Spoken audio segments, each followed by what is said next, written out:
small step for man, one giant leap for mankind.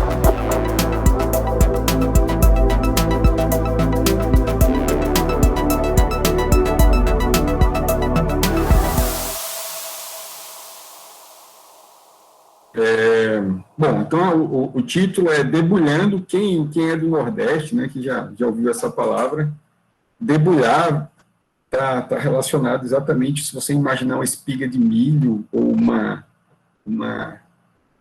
vagem de feijão, é exatamente tirar a semente, né, ou seja, esmiuçar. Então, a gente vai falar um pouquinho sobre a biodiversidade e a função dos térmitas nos ecossistemas tropicais, né. É uma apresentação que eu estou fazendo em vários fóruns, né, então, relativamente parecida com a última que eu fiz, mas a ideia é isso mesmo, é como uma banda de rock and roll, uma banda qualquer que sai por aí fazendo shows, e aí é como um álbum, né, vai contando a história até o próximo álbum, a gente vai continuar na estrada com essa apresentação, certo? Então, como a Ian falou, meu nome é Alexandre Vasconcelos, hoje eu sou servidor da Universidade Federal da Paraíba e, mais especificamente, vinculado ao Laboratório de Termitologia da UFPB. Então, vou falar um pouquinho sobre os cupins. Então, os cupins, diferente da grande maioria dos outros organismos, eles não vivem isoladamente, né? Então, os cupins, eles vivem em sociedade, eles vivem em grupo. Então, os cupins, como alguns outros organismos também, gostam de viver em grupo, então dificilmente você vai encontrar um cupim sozinho, né? Você pode até encontrar ele sozinho, mas certamente ele faz parte de uma colônia, né? Então, todos os cupins vivem em colônia. Então, e essa organização social, né, que evoluiu ao longo de muito tempo, fez com que os cupins, além de viverem em sociedade, acabassem tendo também morfologia, ou seja, aspectos diferentes, né, e também funções diferentes. Então, nem todos os cupins são iguais, então, dentro de uma mesma colônia, de uma mesma espécie, você pode ter indivíduos com formatos diferentes, do ponto de vista morfológico, e também com funções diferentes. Então, por exemplo, nessa imagem aí, a gente vê uma organização social de uma colônia padrão de cupins, né, da família Termitidae, e a gente consegue ver a presença de castas, né, aqueles grupos que possuem morfologia e função diferente. Então, a gente consegue ver que, começando aqui pelos reprodutores, a gente consegue ver aqui embaixo, olha, o rei e a rainha. Veja só como a rainha, ela é grande, né, então tudo isso aqui amarelado é o abdômen dela, né, hiperatrofiado. Então, a gente tem aqui, aqui mais embaixo, o tórax e a cabeça. Então, além do rei e da rainha, a gente também pode encontrar dentro de uma colônia os operários, que é a casta, né, são os indivíduos mais numerosos, né, da grande maioria das colônias, né, e a gente também encontra os soldados, que têm essas cabeças um pouco mais, digamos assim, esclerotizadas, né, para quem trabalha com inseto, ou pigmentadas, né, e aqui embaixo, vocês podem ver os alados. Então, esses alados, também conhecidos como aleluias, né, mais no sudeste do país, ou formigas brancas voadoras, são aquelas figuras que aparecem no final da tarde, ou quando tem uma chuva, né, e aí os corredores, as salas, os apartamentos ficam tomados por eles, né. Então, se for à noite, geralmente eles ficam concentrados em pontos de iluminação, e os alados nada mais são do que futuros reis e rainhas, né. E essas formas brancas aqui, ó, conhecidas como ninfas, né, são formas mais jovens dos alados, né, então elas vão passar por mudas até as asas se desenvolverem, aumentar a pigmentação, os olhos desenvolverem e eles estarem prontos para revoarem. Então, essa turma aqui compõe basicamente uma colônia de cupins. E aí, quando a gente fala disso, aparecem algumas curiosidades, né? Como, por exemplo, esse abdômen gigantesco da rainha, né? Nossa, como ela consegue viver com isso? Como isso funciona? Na realidade, esse abdômen hiperatrofiado, com esse tamanho, na realidade, é uma consequência do desenvolvimento do aparelho reprodutivo da da rainha, né? Que faz com que os ovários cresçam muito e aí ela acabe por aumentar também o seu abdômen. E por causa disso, geralmente, pelo menos na grande maioria dos artigos, acredita que a maioria das espécies, a rainha esteja enclausurada e com pouca mobilidade no interior do ninho. Outras pessoas falam que nem tanto, que mesmo desse tamanho ela ainda consegue se movimentar e por até distâncias razoáveis. Então, esse fenômeno é chamado na literatura de fisogastria, né? Ou seja, essa hiperatrofia do abdômen da rainha. Então, quantos ovos uma rainha dessa consegue colocar por dia, por exemplo? Então, a capacidade de postura de uma rainha pode variar muito, né? Então, pode ser apenas algumas dezenas, mas existem na literatura registros, né, de até 80 mil ovos por dia, né? Isso de espécies africanas, né? Chegando aí a quase um ovo por segundo. Então, é uma máquina de postura com capacidade muito grande de crescimento populacional, obviamente quando as condições e os recursos estão adequados e quando ela não está, quando ela não é jovem ou está no período senil, né? Então, a rainha também, dependendo da espécie, né, pode ter uma expectativa de vida bem variada, mas a literatura fala em torno de, existem rainhas registradas com 18, 20, até 30 anos de idade. Uma curiosidade também é que a grande maioria dos indivíduos da colônia, especificamente os soldados e os operários, que são os mais numerosos, eles são cegos, né? Eles não têm os olhos, eles não são desenvolvidos. Então, basicamente, a comunicação dentro da colônia é por sinais químicos, né, feromônios, e é assim que eles resolvem problemas, e também por comportamento de tato, né, de toque entre eles, né. Então, isso é muito importante. Então, quando vocês verem um ninho, né, seja no cerrado, ou na caquinha, ou aqueles ninhos gigantes, imagine que quem construiu aquilo foram indivíduos cegos, né. Assim como a rainha, uma colônia de cupins também pode viver até mais de 20 anos. Pode acontecer uma ligação muito forte entre expectativa de vida da rainha e idade de uma colônia, mas nem sempre esse link, né, essa junção é muito forte. Por quê? Porque uma das plasticidades reprodutivas dos cupins, que isso agrava até o seu controle, é que mesmo que a rainha morra, pode aparecer outros reprodutores dentro de uma colônia, levando até alguns autores das primeiras publicações a falar que uma colônia poderia ter um caráter de eternidade, né? Exatamente por essa substituição contínua de reprodutores, né? E quantos indivíduos tem numa colônia? Então, pode ter algumas dezenas, né, algumas poucas dezenas, ou pode ter mais de 1 milhão, 2 milhões de indivíduos. Né? Então, imaginem todos esses indivíduos se alimentando ou servindo de alimento para uma quantidade grande de predadores. Então, esse é o principal aspecto que eu vou salientar mais na frente no que diz respeito à importância dos cupins. Então, vamos lá. Então, a primeira coisa interessante, né, para se falar, é que os cupins, eles são considerados, né, isso já é um bom tempo, mas eles são considerados baratas sociais, né.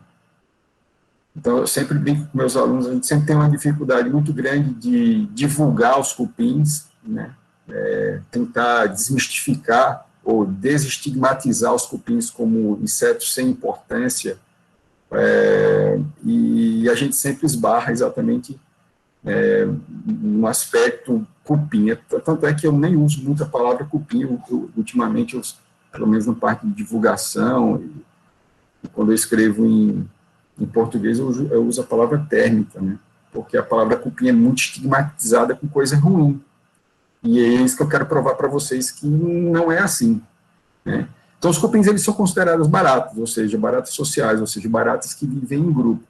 É uma coisa já desde o século passado, década de 60, que já se sabia disso, mas recentemente, com esse trabalho que foi publicado em 2007, que eles aliaram tanto características morfológicas como moleculares, que eles propuseram aí efetivamente a morte, né, entre aspas, de uma ordem, né, e hoje os cupins são considerados uma infraordem dentro de Blattodidae, né, ou seja, da ordem das baratas. Né. Existem outras propostas, né, de posicionamento, como essa daqui feita em 2007, como Epifamília, mas hoje os cupins são tratados mais como uma infraordem, exatamente porque o posicionamento dos cupins, que é um grupo monofilético dentro de baratas, é incerto, principalmente porque o Blattodidae ainda é um grupo instável filogeneticamente e com uma resolução moderada. Então, é mais prudente hoje deixar os cupins quietinhos ali por enquanto, como uma infraordem, do que tentar posicionar ele dentro de Blattodidae. Então, essa aqui é a baratinha, né, que são aparentadas, os cupins, né, são baratas do gênero Cryptocercus. Vamos lá. Então, onde é que os cupins estão, né? Pensando aí em nível global. Então, os cupins eles se concentram principalmente nas regiões tropicais, que são esses pontos mais vermelhos aqui e alaranjados, né? Então, é exatamente mais próximo da linha do Equador, né, em que você tem uma entrada de energia muito forte, uma maior oscilação térmica e uma maior quantidade de necromassa também.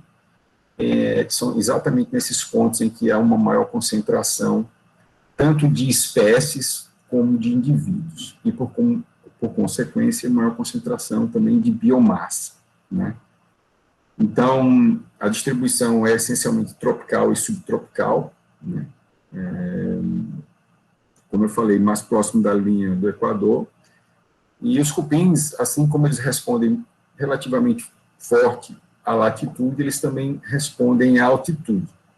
Então, geralmente, é um padrão, né, que se repete na maioria dos estudos, quanto mais alto o ambiente, passando de 1.000, 1.500 metros de altitude, você tem um declínio marcante da riqueza de espécie e da abundância também.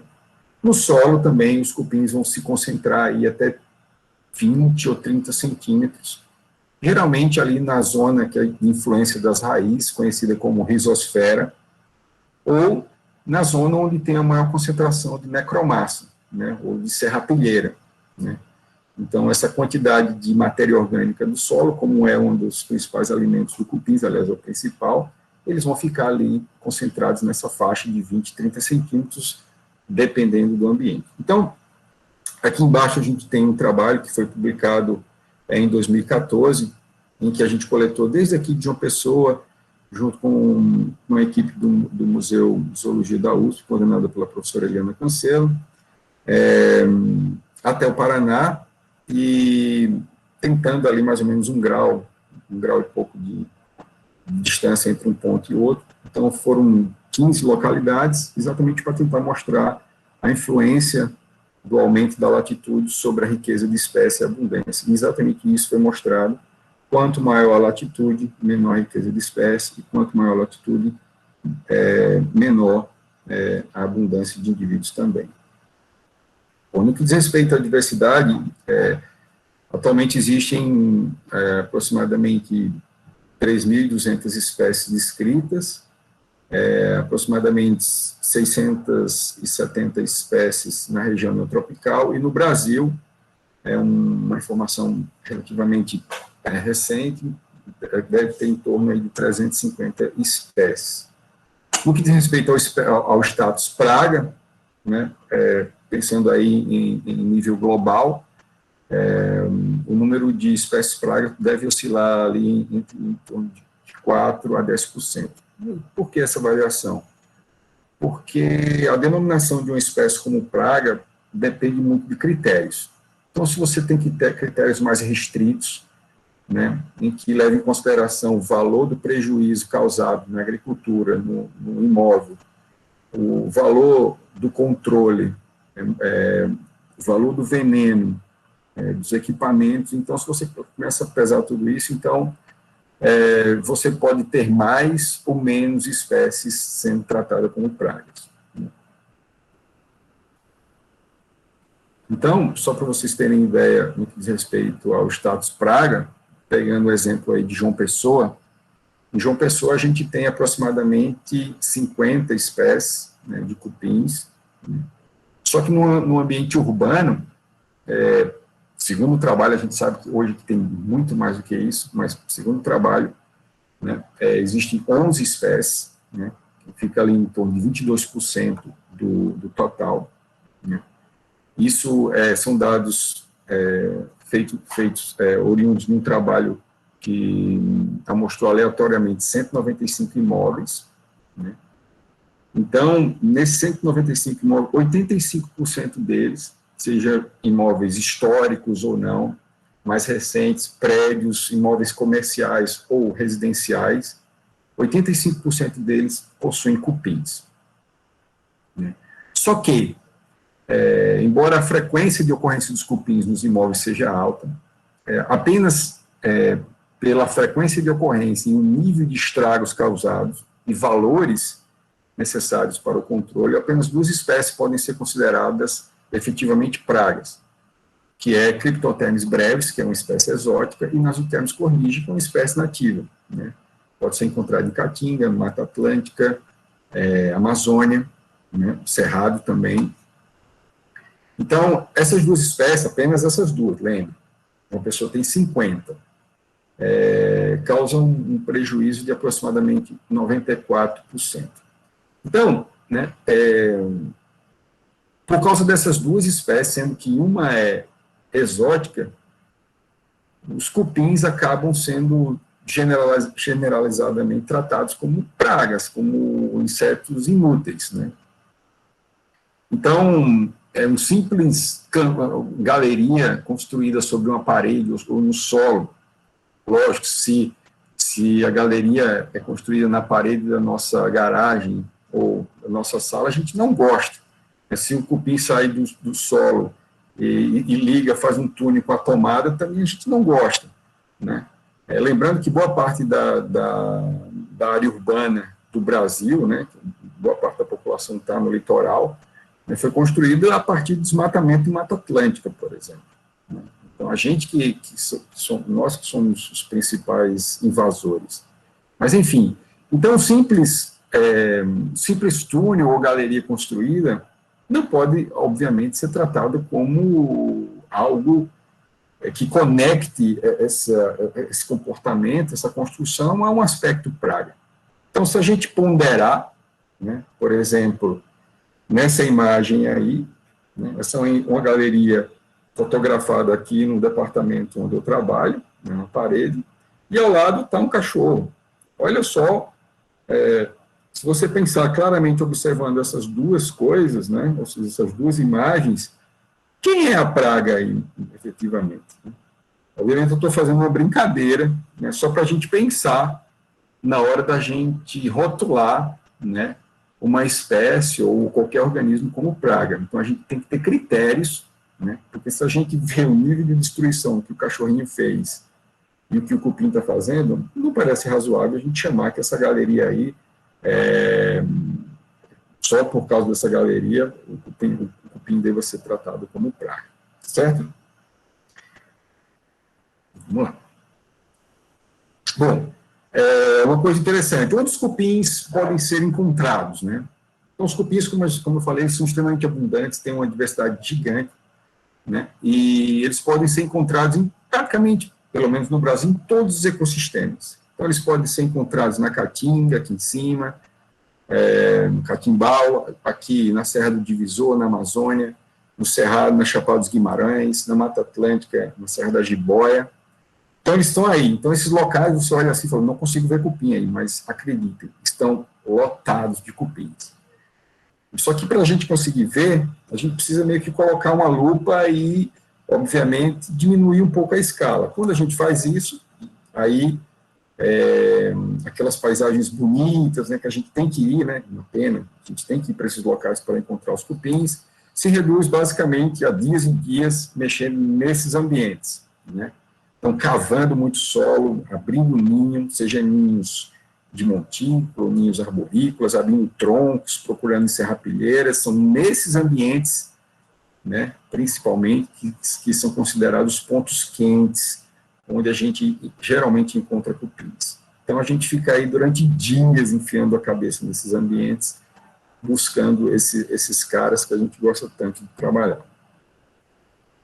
Então, uma das coisas que mais destacam os cupins nos ambientes onde eles existem, principalmente nos ecossistemas tropicais, está ligada exatamente à densidade e à biomassa. Falando primeiro da densidade, ou seja, o número de indivíduos por metro quadrado, em várias florestas tropicais do mundo, o maior valor encontrado até hoje foi esse valor aqui, de aproximadamente 7.000 indivíduos por metro quadrado.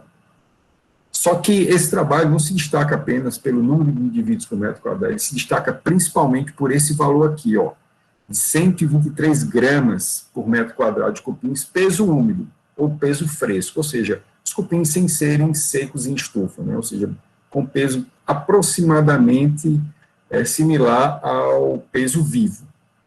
Então, veja, esses pesquisadores, eles encontraram 123 gramas por metro quadrado.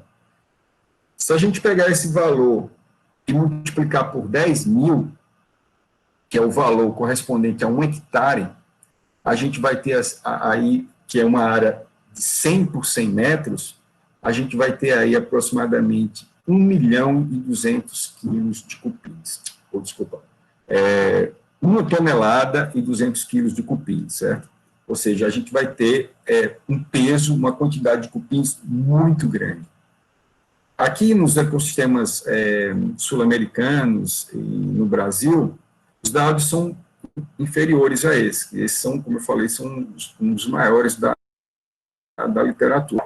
Então, a gente encontra aí, por exemplo, em Mata Atlântica, né, até chegando aí próximo a 6.000 indivíduos por metro quadrado, e chegando aí a até 100 gramas por metro quadrado, que equivaleria aí a 110 quilos de cupins por hectare. Mesmo assim, imagine na cabeça de vocês, eu imagino que vocês já entraram numa floresta, né, seja na floresta atlântica, na Amazônia, no Cerrado, ou até mesmo na Caatinga, né? Então, imaginando aqui especificamente na Caatinga, antes de eu terminar de falar, que você encontra aí 1.000 indivíduos por metro quadrado. Então, imagina a Caatinga, você passando uma fita de 100 por 100 metros, que dá 1 hectare. Então, nessa área, pensando em biomassa, você pode ter aí de 20 até 110 quilos de cupins. Imagine se nessa mesma área você encontra 100 quilos, 50 quilos de vertebrados, juntando todos os vertebrados. Se vocês não têm a resposta, eu vou mostrar a resposta daqui a pouquinho. Então, nesses ambientes, os cupins ficam principalmente, o microhábito preferido pelos cupins, geralmente eles ficam no interior de solo, né? Mas uma quantidade significativa também ficam nas estruturas que eles constroem, né, as estruturas que a gente chama de estruturas conspícuas, ou seja, as estruturas que a gente consegue ver, né, que são os ninhos, seja arborícolas ou ninhos de montículos, ou os ninhos conhecidos também como epígeos.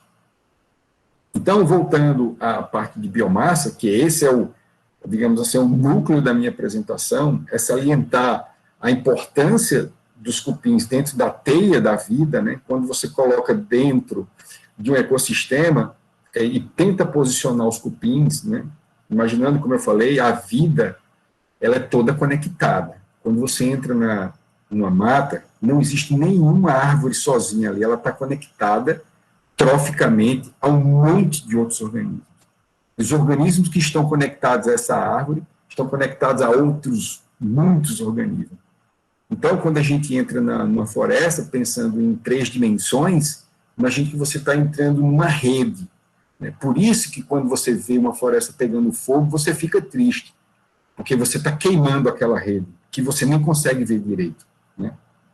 Então, posicionando os cupins agora dentro dessa rede, né, salientando o que há de mais importante neles no que diz respeito ao impacto nos ecossistemas, né, funcional, quero falar.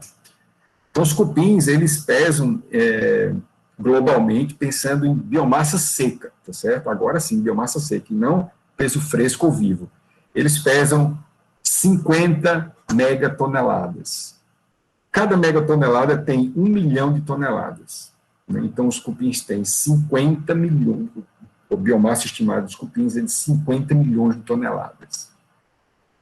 A biomassa de todos os vertebrados, imagine onça, imagine jacaré, imagine elefante, imagine girafa, imagine o que você imaginar, cobras, anfíbios, globalmente chega a 9 megatoneladas. Então, os cupins têm o peso mais de 5 vezes a biomassa dos vertebrados. Então, imagine agora, né, por isso que esse cupinzão aí está aí, esses caras comendo, né, e a quantidade de oferta de recurso que eles disponibilizam dentro dos ecossistemas para os seus predadores. Então, a quantidade de nutrientes, a quantidade de energia que passa por esses cupins é gigante, ao ponto de influenciar marcantemente os solos e a estrutura da floresta a partir da engenharia de construção de ninhos, ou de túneis, ou de galerias, seja no solo, na madeira, ou também como sendo comido por predadores. Então, só para a gente fazer uma outra comparação, comparando a biomassa de todos os humanos da Terra, imagina a China, imagina a Índia, imagina o que você quiser imaginar, e a biomassa dos cupins. Então, os cupins perdem, certo? Os cupins têm 50 megatoneladas, mas a biomassa de todos os seres humanos chega a 60 megatoneladas. Ou seja, o peso dos humanos é quase igual ao peso dos cupins. Então, se você imagina que a gente consegue alterar, modificar o planeta, então, o impacto dos cupins também é muito grande. Os cupins, eles só são comparáveis, e inclusive eles são superados apenas pela biomassa de formigas. Então, a biomassa de formigas é superior à biomassa dos cupins e é superior também à biomassa dos humanos, né?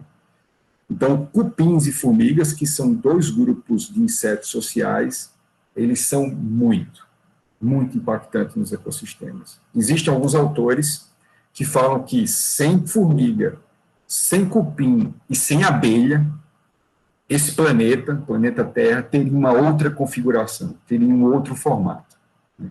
Porque o funcionamento, a dinâmica do fluxo de energia, a dinâmica da ciclagem de nutrientes seriam severamente afetadas, sem falar nos serviços de polinização e de outros serviços feitos por formigas. Vou tentar ir um pouco mais rápido. Então, os cupins, eles se encaixam dentro dos ecossistemas tropicais no que se chama de uma cadeia de base marrom, que é essa aqui do lado direito. A gente tem uma cadeia de base verde, que aqui embaixo vai estar as plantas, né, que realizam fotossíntese e, consequentemente, produz biomassa, que é consumida por herbívoros, carnívoro 1, carnívoro 2. Todo esse pessoal aqui morre, todo esse pessoal aqui excreta, perde partes, folhas, cadáveres caem, e carcaças caem no solo, e isso vai alimentar essa base paralela aqui, essa cadeia de base marrom. E aqui fica a matéria orgânica do solo. E é aqui que é onde os cupins, bactérias e fungos agem avidamente. Então, você imagina que quanto maior essa base aqui, espera-se que também tenha populações de cupins maiores também. Então, é aqui que os cupins se destacam. Então, como os cupins atuam, basicamente? Então, se um tronco cai, se uma árvore cai, então Então, se você não tem os cupins furando aquele material de fora para dentro, né, fazendo túneis e aumentando a área superficial daquele tronco, você impede que a água entre e com a água você cria ambiente para bactérias e fungos, que esses sim são os principais decompositores. Então, para a bactéria e fungo entrar, sem a presença dos cupins, poderia demorar décadas. E todos aqueles nutrientes presentes num tronco ou numa árvore que cai, poderiam ficar simplesmente parados e não seriam disponibilizados para as raízes das plantas, né?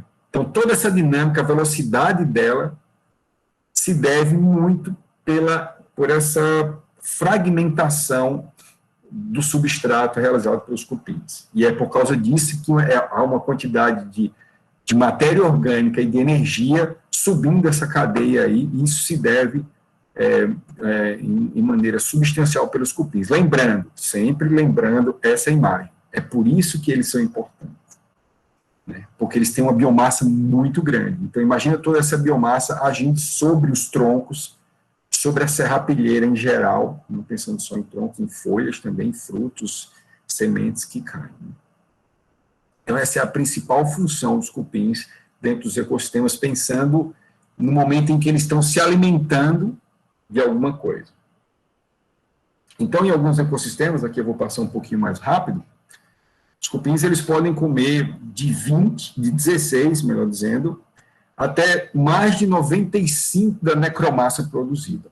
Então, imagine que as folhas caem, as sementes caem, os troncos caem, tudo que cai no solo, existem estimativas que os cupins podem remover mais de 95%. Alguns artigos falam até em 100%, ou seja, tudo que cai no solo, principalmente em ambientes mais áridos, com déficit hídrico, né? Aparentemente, isso não está provado, quanto maior o estresse, o ambiente maior, quanto maior o estresse, isso parece que proporcionalmente os cupins têm uma importância maior. Isso não está provado, ainda é aberto para estudos, né? Exatamente por quê? Porque nos ambientes mais úmidos, a importância relativa dos cupins diminui, porque você vai ter muito mais organismos xilófagos e uma atividade muito forte de bactéria e fungo. Por quê? Porque tem água. Mas nos ambientes mais xéricos, nos ambientes com maior deficiência de água, você tem um limitante muito grande para a ação de fungos e bactérias. E aí, proporcionalmente, o papel dos cupins ganha mais destaque, né? Então, em área de Mata Atlântica, apenas 3 espécies que a gente fez uma estimativa conseguem comer 3% de toda a madeira que cai na floresta, né? Ou 7% de tudo que cai na floresta. Lembrando que, nesse trabalho aqui, só foram estimados 3 espécies, foram feitas estimativas para 3 espécies, consideradas xilófagas, ou seja, consideradas consumidoras de madeira. Só que dentro de área de Mata Atlântica, a gente sabe que tem mais de 15 espécies que consomem madeira. Então, obviamente, esses valores estão bem subestimados, né? A gente acredita. Então, em Caatinga, pensando também nessas estimativas, aqui está 2 espécies, né? Constrictotherm cifergaster, que é esse aqui, né, que tem esse ninho avermelhado, depende, né? Depende do solo onde ele está, mas geralmente é avermelhado, né? O que vocês estão vendo aqui é a cápsula cefálica de um soldado, o corpo dele está enterrado nessa areia que está aí, então você consegue ver a cabeça, as antenas, e o corpo está aí para baixo, a gente coloca a areia exatamente para ele não ficar mexendo. E aqui do outro lado está microcerotermos indistintos, o ninho e a cápsula cefálica do soldado.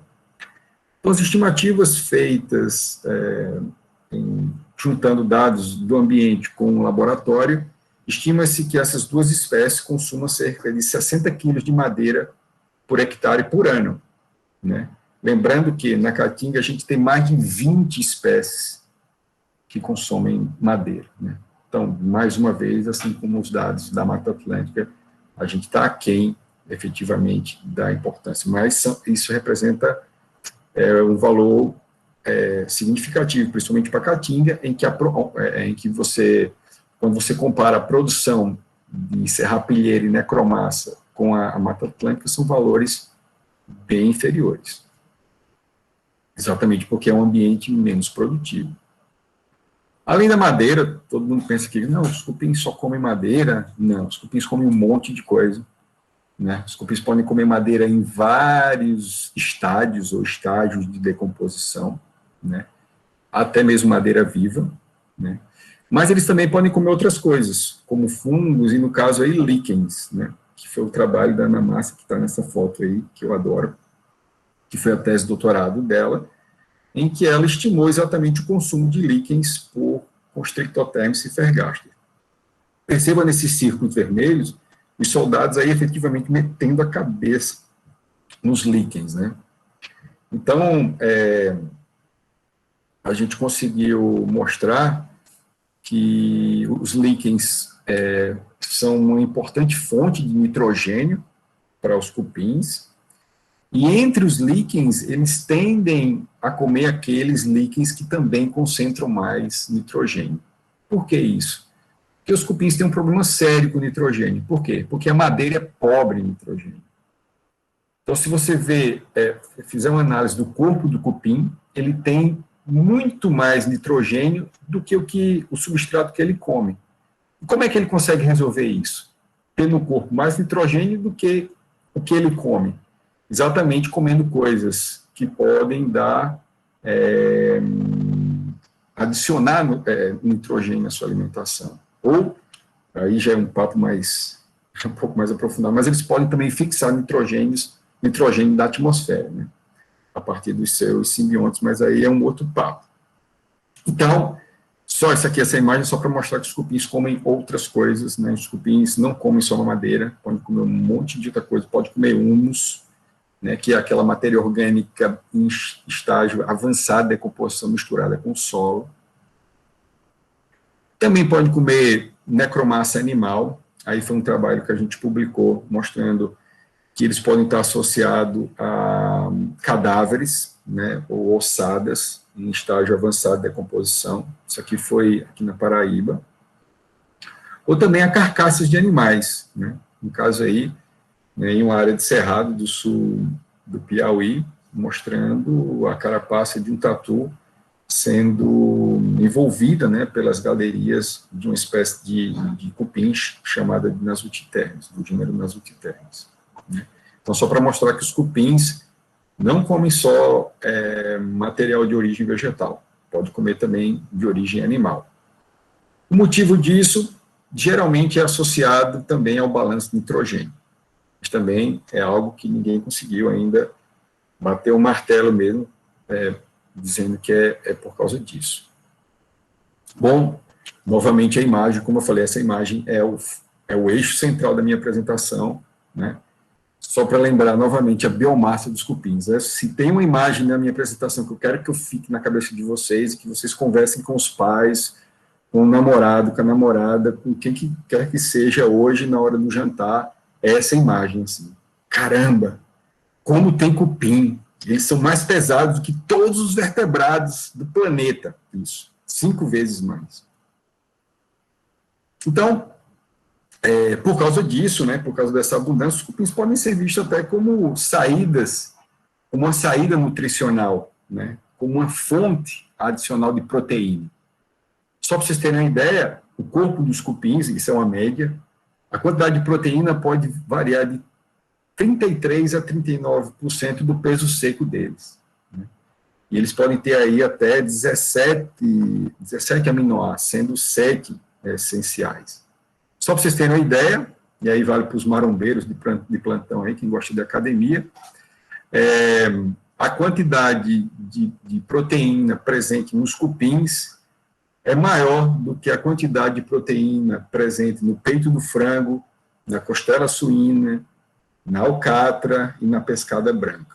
Então, pensem agora, por que não, barras, né, de proteína feita de cupim, né?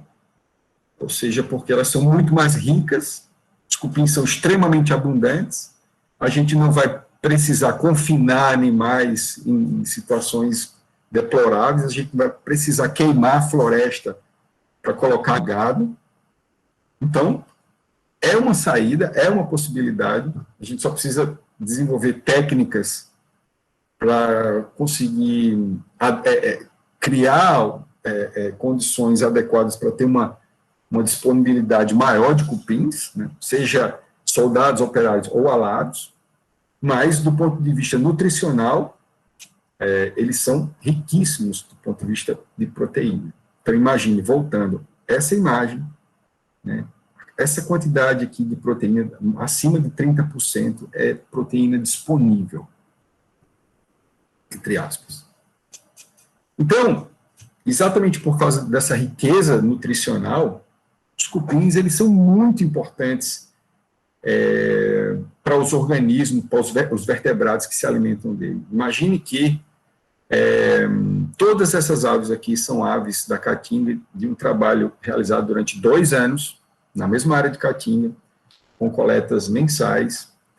Foi detectado que cupins e formigas são os 2 itens mais importantes para as aves, né, quantitativamente. Como assim? E as sementes, e o néctar, e os recursos florais das plantas, como assim?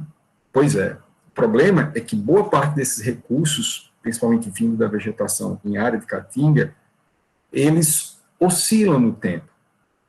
E aí vem porque os cupins e as formigas são tão importantes.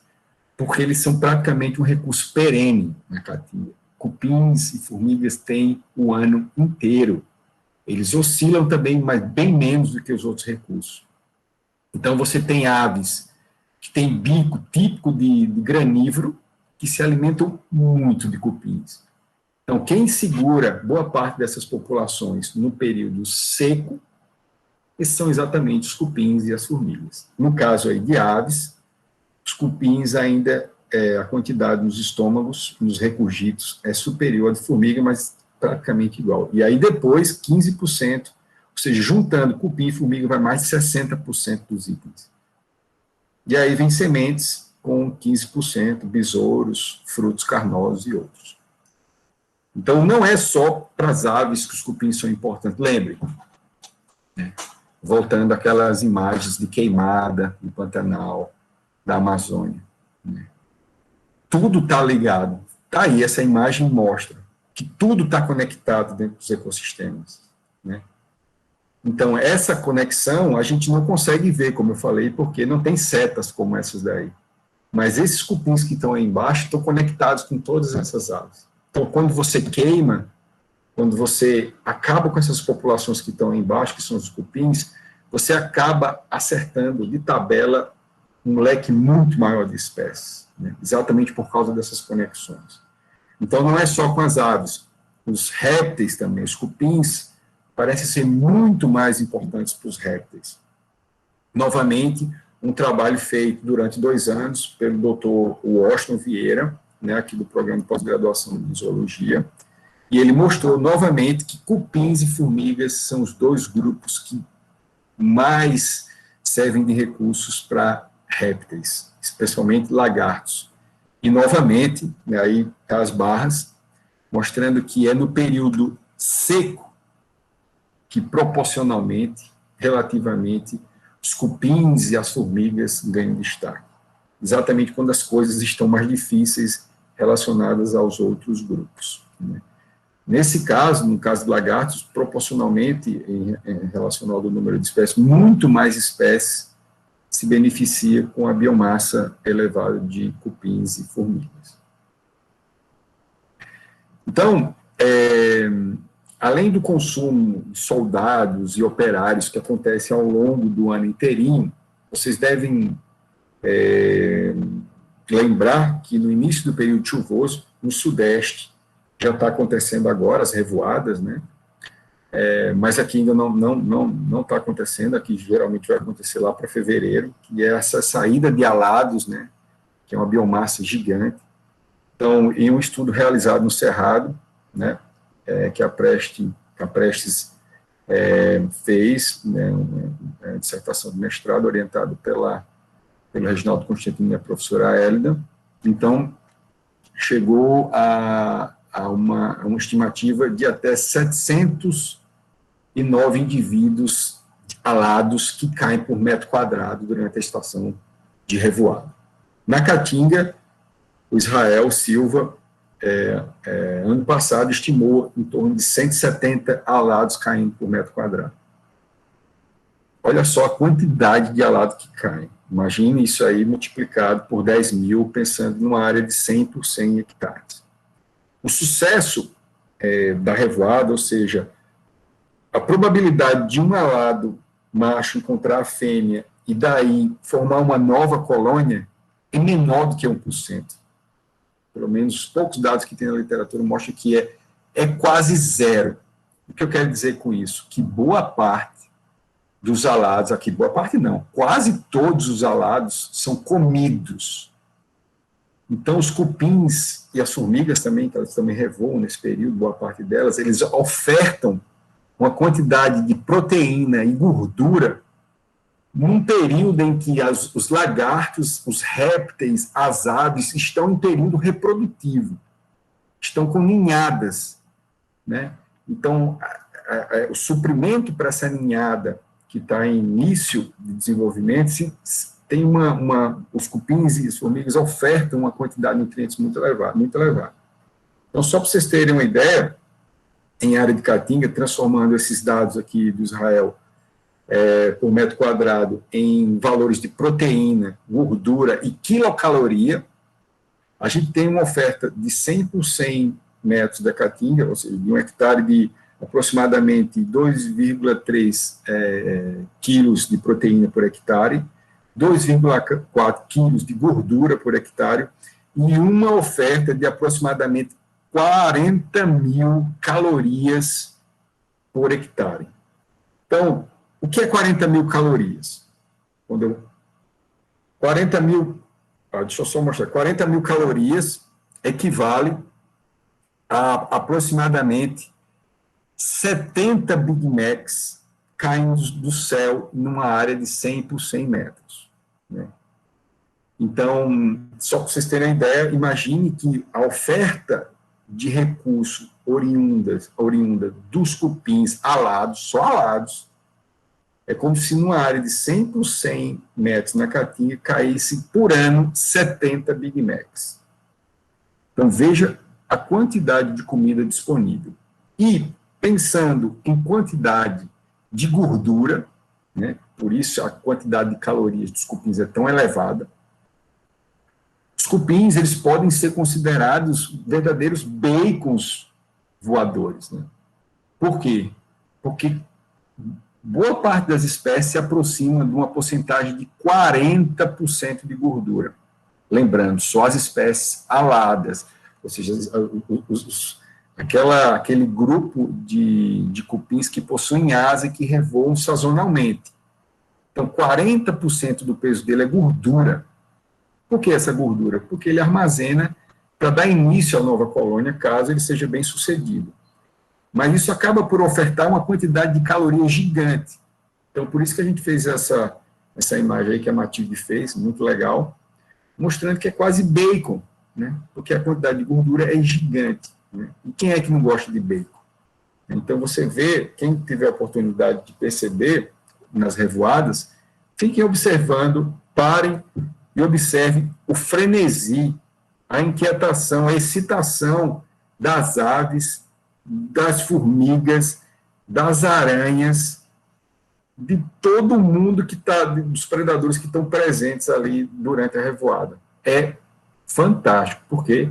Porque eles são muito gostosos. Né? São nutritivos e gostosos. Quem não gosta de bacon, né? Então, por isso que quando a gente vai coletar, né, e tem revoada de alado, a gente não leva todinho, a gente não leva bolacha recheada. Né? Então, quando tem revoada, a gente vai nos ninhos e come cupins. Né? Até hoje ninguém morreu, não vale salientar, está todo mundo bem. Né? Então, veja aqui que está todo mundo se alimentando, só o Igor aqui, ó, que parece que ainda está em fase de aclimatação ao sabor, né? Mas depois ele falou que estava gostoso. Né? Mas provem. para a gente perder um pouco da fobia que a gente tem de insetos, né? Depois, quando vocês comerem, me mandem uma mensagem e digam o que vocês acharam. Eu não vou falar nada exatamente para vocês ficarem curiosos. Então, no mundo, existem comunidades tradicionais que, juntando todas, né, a gente pode chegar a um número de até 50 espécies de cupins que são comidas, né? Isso na alimentação humana e também como ração. Então, os cupins eles podem ser utilizados como ração para vários animais, entre eles aves, né, ofertado às aves, né, pintos, assim, início de vida, né, e em vários continentes, mas com destaque para o continente africano, né? Talvez pelo baixo acesso, pensando de forma generalizada, daquelas populações a recursos proteicos, talvez por isso que os cupins eles sejam mais consumidos no continente africano. Então está aqui, ó, um punhado de soldados de sintermes, né? Isso aqui na Amazônia. Os cupins também podem ter um potencial farmacológico, né? Então, não sei se vocês já viram, nessas lojas de artesanato ainda é vendido, embora ele não tenha mais indicação para doença, né? Mas isso aqui foi uma foto que eu tirei há um bom tempo. Então, existe lambedor, que é um tipo de xarope gostoso, que se faz com cupim do cajueiro, né? Então, quando vocês verem o cajueiro, quase todo cajueiro tem um ninho. Geralmente é ninho de Nasuthermus cornigea ou Nasuthermus macrocéfalos.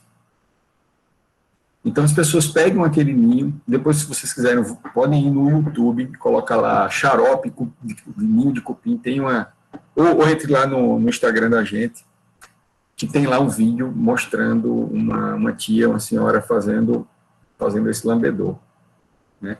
Então, na época, esse lambedor dizia que servia para bronquite, asma, tosse, pneumonia, gripe mal curada, anemia, estresse, e funciona também como ativador dos brônquios. Obviamente, isso não existe mais no rótulo desse lambedor, né? E ele é feito aqui, ó, a composição, principalmente cupim do cajueiro, né?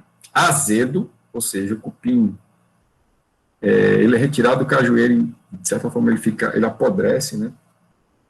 Eu liguei para lá e para saber como é que é feito, e ela não usa só o cupim, obviamente ela pega o ninho inteiro, coloca dentro de uma panela com os cupins azedos, né, mortos, né, já em início de decomposição, com açúcar, esquenta aquilo lá, faz uma infusão, coloca lá hortelã, romã, capim-santo, açúcar, e depois coa e comercializa. Eu já tomei, né? E aí isso despertou a curiosidade, né, a partir de trabalhos etnobotânicos, né, a partir de trabalhos etnobiológicos, saber se isso realmente tem função. Então, tem esses dois trabalhos que foram feitos, né, e o que eles mostraram, em suma? Né, que isoladamente, utilizando bactérias resistentes a antibióticos, o lambedor não tem função nenhuma. Quando essas bactérias são colocadas com antibiótico, já sabia, mas tem que ser testado. Ela também não mostrou, o antibiótico também não mostrou função, efeito, mas aparentemente quando você junta o antibiótico com o lambedor, foi hipotetizado uma sinergia entre os dois e que deu um resultado superior quando o lambedor foi testado isoladamente, assim como o antibiótico. Então, parece que tem alguma coisa mesmo, obviamente, o que realmente causa isso não foi isolado, né? Isso foi feito com extrato também, então, abre um caminho aí, já que as próximas gerações de humanos certamente terão problemas com antibióticos, né? Principalmente por causa das bactérias super resistentes. Então, são possibilidades, novamente, aí usando cupins. Voltando àquela imagem, vou tentar ir um pouco mais rápido agora. Além de função muito importante como um agente que consome alguma coisa, além de ter uma importância muito grande quando ele é comido, tendo em vista a sua biomassa, os cupins também têm destaque quando eles estão em atividades. Quando eles estão em atividades nos ecossistemas, construindo ninhos, galerias, túneis, eles podem também ser muito marcantes. E aí, por isso, são conhecidos como engenheiros de ecossistemas. E tem um grupo seleto de organismos que estão dentro dessa categoria, que são aqueles que alteram a estrutura do ecossistema, abrindo oportunidade ou disponibilizando recursos que outrora não existiriam, e com isso promovendo biodiversidade.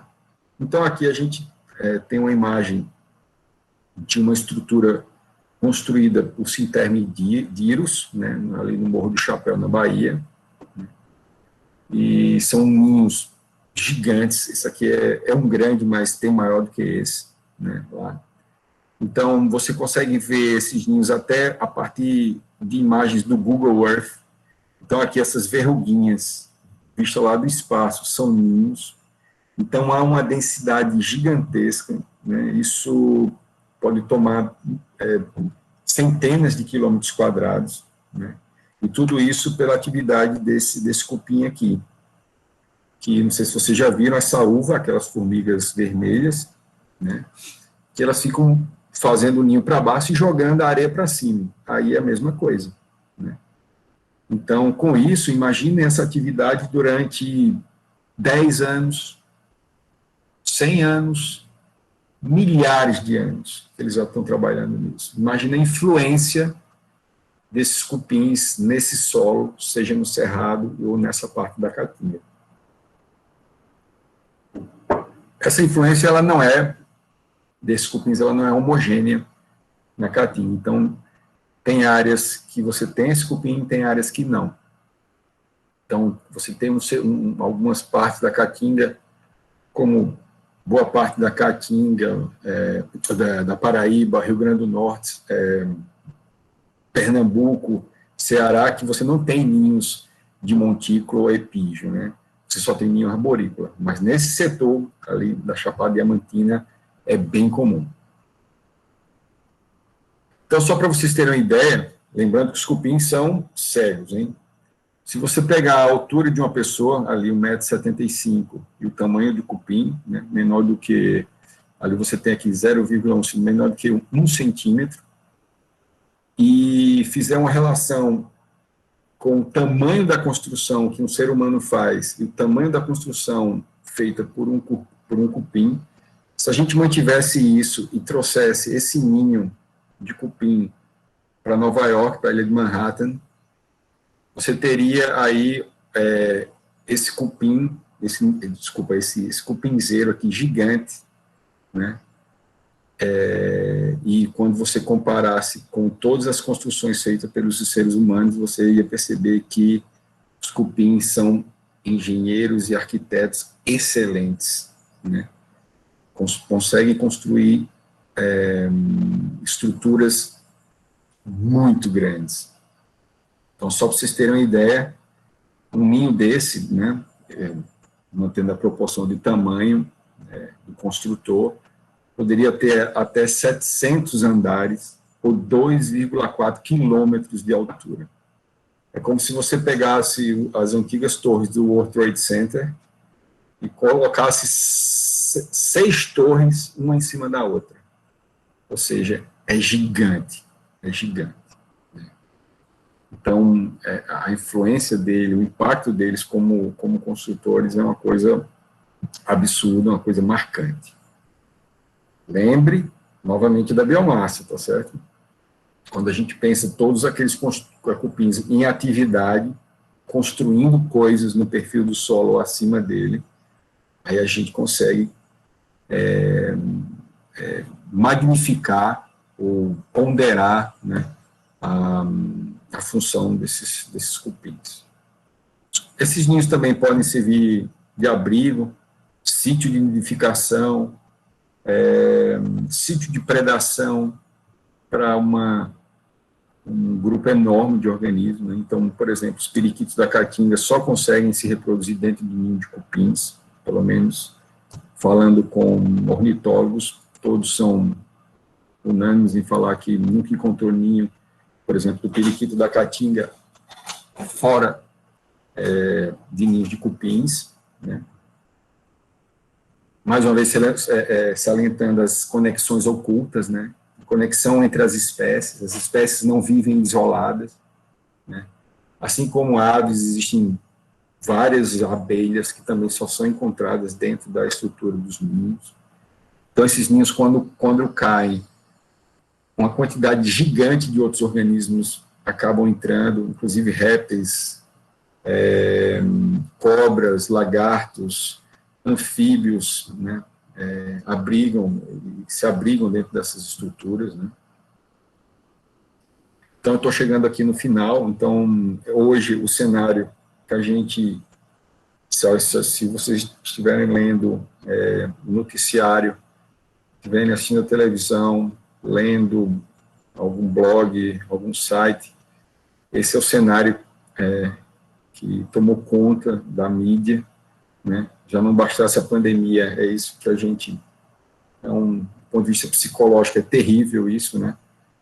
E eu deixo essa imagem exatamente para a gente refletir em cima do que eu falei, e vendo essas conexões aqui que estão do lado esquerdo, né? Ou seja, essas árvores que estão aí, elas não estão isoladas, né? Essas árvores têm conexão com os cupins, com os beija-flores, com as borboletas, com as abelhas, né? Então, como eu falo, são redes ocultas que você não consegue ver as conexões, mas elas existem porque existe uma conexão trófica.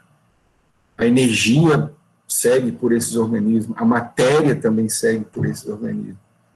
Então, quando você começa a talhar, quando você começa a matar, a queimar, você acaba rompendo essas ligações nessa teia.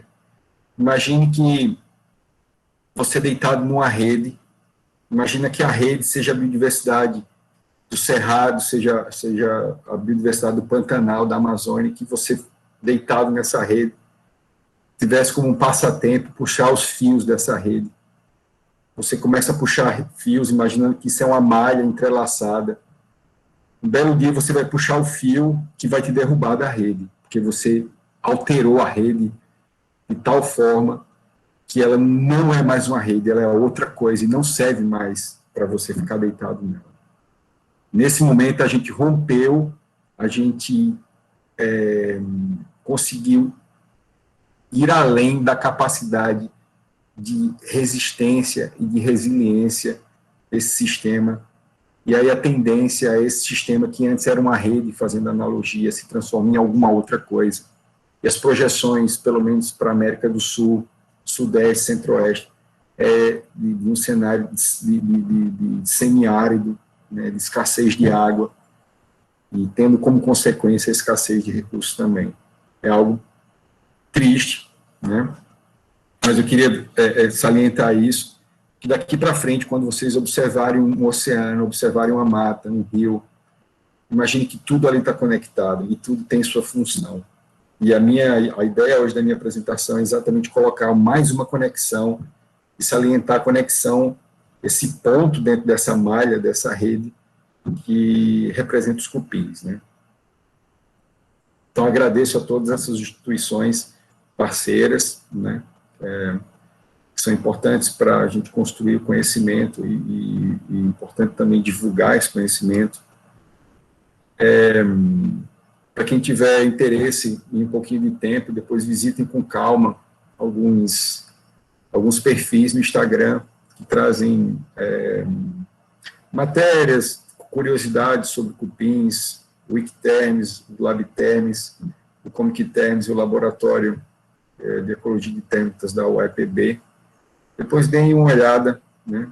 Lá tem muito mais coisas interessantes sobre cupins do que eu falei aqui, né? E, novamente, agradeço a paciência de quem ficou até o final.